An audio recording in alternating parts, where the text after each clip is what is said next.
Hey everybody, welcome to another episode of RV Tips and Trips. Today we are staying at Thousand Trails Medina Lake in Lake Hills, Texas.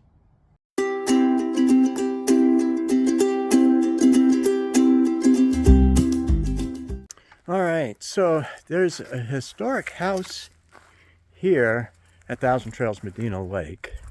Unfortunately, it's seen a lot of years of neglect, and so it is not in very good shape.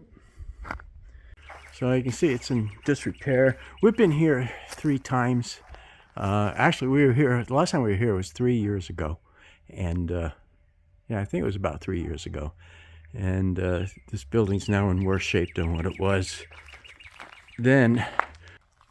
All right, so this house was actually built in the latter part of the 1800s and was down in the area that is now Medina Lake.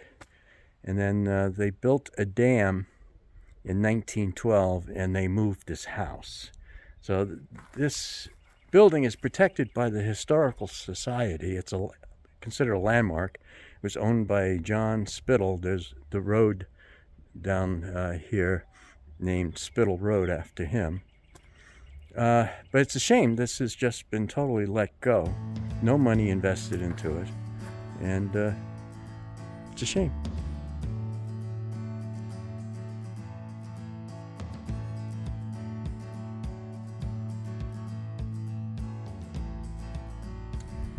So this building is very dangerous. There's signs all around, no trespassing. It really should be condemned, but since it's protected by the Historical Society, the building just sits here. Like I said, at one point, the park used to use this building as part of their rec hall, but no more. So that must have been quite some time ago, though. Nice big swimming pool, very, very big. But it is not heated, so the water is kind of cold. There is a hot tub right over that way as well. And then they have a small building for the laundromat, which has just a few machines in it.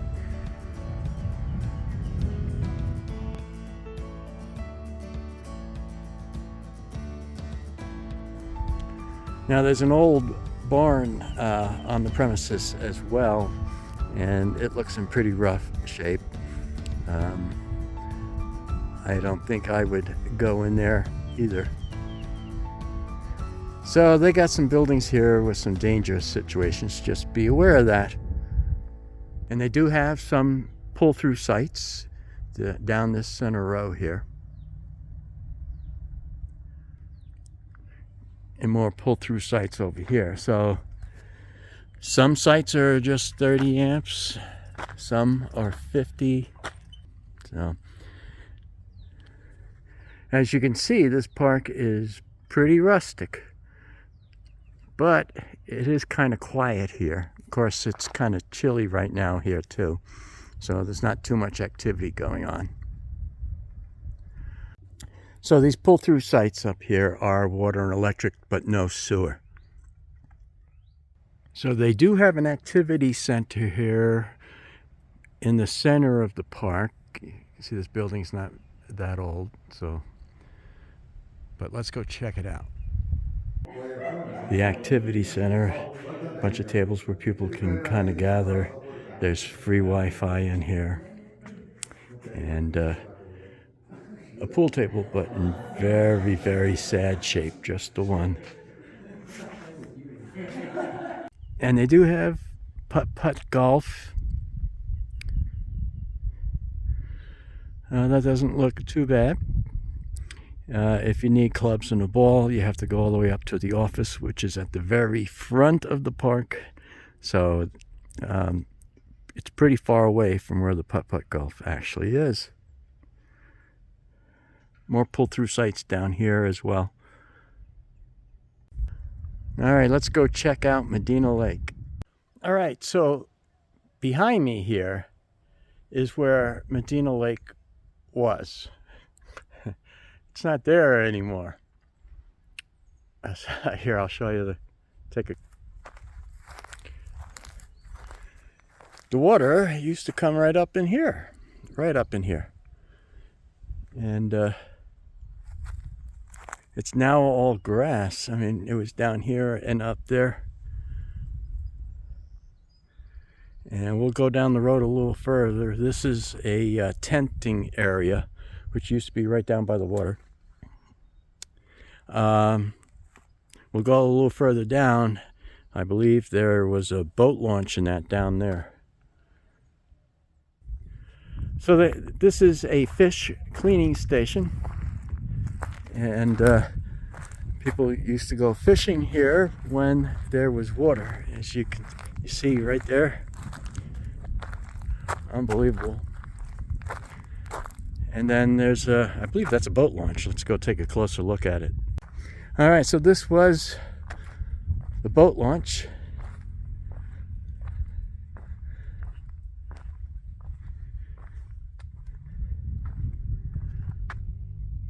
Wow, crazy. It's absolutely crazy. There's someone driving out there with the ATV. So driving in the old lake bed. Way out there.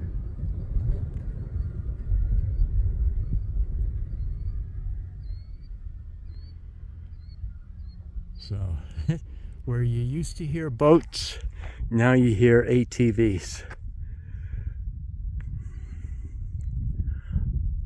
What a shame.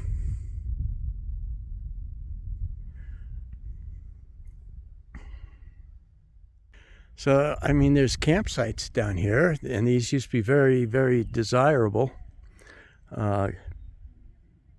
because they were down by the water. But there is no more water. Crazy. This is a site that you used to see all the time, is deer. Lots and lots of deer. But this time around, this is the first deer that I've seen. So where have all the deer gone, I guess, is the question.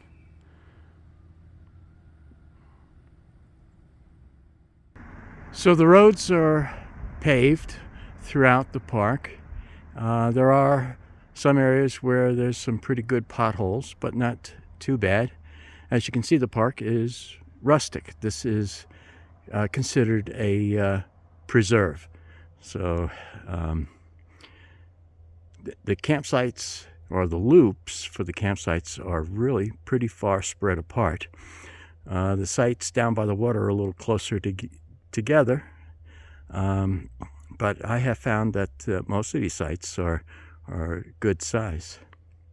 There is one loop where they're really packed in close to each other. So, but everybody has their favorite loops. All right, so we have a 30 amp site. 30 amp. They should really cover that hole up so little kids don't stick their fingers in there. That wouldn't be good. And they also have 50 amp sites. Just be aware on the 50 amp sites there is an upcharge of $3 a day for those. So we using the 30 amp site because it's not hot here right at the moment, so we don't need to run air conditioning, so 30 amps we get along just fine. So we saved a few dollars there. So overall, I mean, it's not a bad campground. We enjoy our stay here. We've been here a few times. This particular campsite is nice. We have a lot of trees around us, as you can see. And we have trees separating us from our neighbor there. But overall, you know, good experience. We've been here a few times, and it's always been a good experience. Usually there's a lot of deer. This time we're not seeing deer. We had this same exact campsite a couple of years ago, and we had a bunch of deer that just came through every morning right through the site. But the Campground, yeah, it's a little rough around the edges, but it's a good overall camping experience. People are friendly. It's quiet here, so I don't mind to stay. The facilities work. We got full hookup right there, so it's good. If you enjoy camping and like it a little rough, then this is the place for you. If you like a lot of amenities, then maybe it's not the place for you. But it's a preserve, so it's a little closer into nature, and certainly a lot better when there's the lake there, which right now, because of a drought's been going on for a number of years, and irrigation drawing a lot of water off from the lake. It's down to 7% of its capacity, which is just huge, absolutely huge. But it will come back. They've had this happen once before, about 20 years ago, where the lake got down this low, and but it did come back. So local residents are having issues because they're all on well water, and the water table has dropped rather low, and so their wells aren't deep enough anymore to get water, and it's very expensive to sink a new well. So I feel for the residents in the immediate area here. They're having water brought into them and being held in like 1,000-gallon storage tanks until this situation is remedied. So it will come back, though, like I said, through proper management of irrigation and water supply, and of course, eventually the drought will end. So these things tend to be cyclic. So and then you can make use of the lake right here from the campground because it has a boat launch and that would be great. So still, even though with the lake not there, it's still a good camping experience. So if you just want to get away for a little while, peace and quiet, then this would be the place to go. We have both T-Mobile and Verizon, and both work just fine here. So you're not cut off from the internet or anything, so it's good. All right, so our next stop is going to be a Harvest Host. I haven't done Harvest Host in a good long while, made reservations online, and so we're going to what's called the Old 76 in Stockton, Texas. So it's going to be about a 5 or 6 hour drive from here, Medina Lake. Looking forward to it. Old 76 is a brewery. So we're gonna, and I love local beers, so this is going to be a real nice stop for us.